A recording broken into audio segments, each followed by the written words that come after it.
Welcome back to the Performance Nutrition Fuel Kit Workshop. Coach Melissa here. We are moving on to Unit 4 and talking about how to build a fueling plan. Now that you have a solid idea of what a performance plate is and the various nutrients that are important, let's start talking about timing. In this unit, we will explore the best fuel options before training and competitions, during games and tournaments, and after training and competition for recovery. This unit will be broken down into 3 parts. The first focusing on meals and snacks before training. Fueling appropriately before training is important in order to prevent low blood sugar, which can cause fatigue and dizziness, to fuel performance, to settle the stomach, to top off our fuel tank, and to help subside hunger. Some general recommendations when it comes to choosing your fuel around training and competition time are to develop an eating plan. Whether we are talking about your pre-training or pre-game meal, it's important to plan ahead. Know the timeline and when you need to plan to get in your fuel. If you have a tournament or a competition that goes throughout the day, know when you'll have breaks and how long they will be. If this schedule will vary, have a few different plans. Knowing what you have to work with will help you make the best decisions when it comes to fueling. On game or competition day, stick to familiar foods. Use your training and practices as a time to try out any new foods or beverages. You want to know how your body responds in advance before trying it out on game day. Have you ever tried a new food before a game or competition and had it end poorly? Was your stomach upset? Maybe it wouldn't stay down or made you perform poorly. I know I have, and it's not fun. Do you practice or compete early in the morning or have a nervous or queasy stomach that makes eating beforehand challenging? Try liquid meals like a smoothie. Remember, we said liquids take up less space in your stomach and are often better tolerated by athletes that have a hard time eating in the morning. We do also want to allow time for digestion. This links up to planning ahead. It takes 2 to 4 hours for your body to digest a meal like a balanced performance plate meal.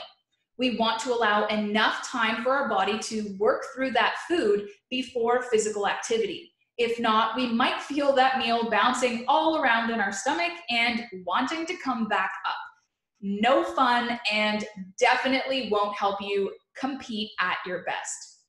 Finally, hydrate. We have a whole unit on hydration later, but the goal is to hydrate early and often. Let's break this down further. Whether before competition or before practice, we need fuel. Think about this. For all you athletes that might not be driving yet, use your imagination here with me. So if you were leaving in your car to drive across country on a road trip and your gas tank was almost empty, would you leave town without fueling up first? No, that would be ridiculous. You'd have to stop shortly into your trip to gas up if you want to get anywhere. Think of this concept with how you fuel your body. If you are leaving your house and you have a day of training or competing, do you think heading out with an empty tank is a good idea? No, you need to fuel up. Okay, so when and how? Well, it depends on your day and what you have in store. Consider when you have training, practice, or a game. Let's say they are in the afternoon or evening. You want to have a moderate or hard intensity plate, depending on how long and how hard you'll be active for, 2 to 4 hours beforehand. So if it's practice after school, this would be your lunch meal. What about if you are competing at, let's say, 8 a.m.? This means you need to get up pretty early to get a full meal in. Is that always going to be reasonable? Maybe not. But if you can give yourself a solid 2 hours and opt for something lighter but still carb rich, Some ideas are whole grain cereal with milk and fruit, raisin toast with nut butter and banana, toast with avocado and egg, or yogurt with granola and dried fruit. These options will provide energy without being too heavy and without taking too long for your body to digest. Quick, easy, gas in the tank. So a good meal 2 to 4 hours out, but then we want a little more gas right before training or competition. If you aren't able to get that meal in beforehand, this becomes even more important. Remember when we talked about carbohydrates? We said that our body will convert carbs we eat before training to energy and then start tapping into our stored carbohydrate, glycogen, aka our fuel tank. So let's say we are competing at 8 a.m. and we didn't get up early enough to get in a meal. As we've been sleeping overnight, our body has used up some of that carbohydrate fuel in our fuel tank. So we're waking up already depleted. We woke up late, we didn't get that meal, so we haven't added any fuel in. If we roll into competition now at 8 a.m. and haven't eaten anything since maybe dinner the night before, we're just setting ourselves up for failure, or at least heading into competition at a disadvantage, meaning we aren't going to compete at the level we are capable of. If you are a successful athlete and you've been skipping this pre-training or pre-competition fuel up, imagine how much better you could be if you nailed just this part. And if you're an athlete that's feeling out of energy during practices, workouts, and games, this could be your game changer. Okay, so 30 to 60 minutes before activity, we are having a pre-training snack, focusing on high carbohydrate foods, and we want to keep fat, fiber, and protein low. Fat, fiber, and protein all slow digestion. Great for keeping us feeling fuller longer, but not so great right before training or competition.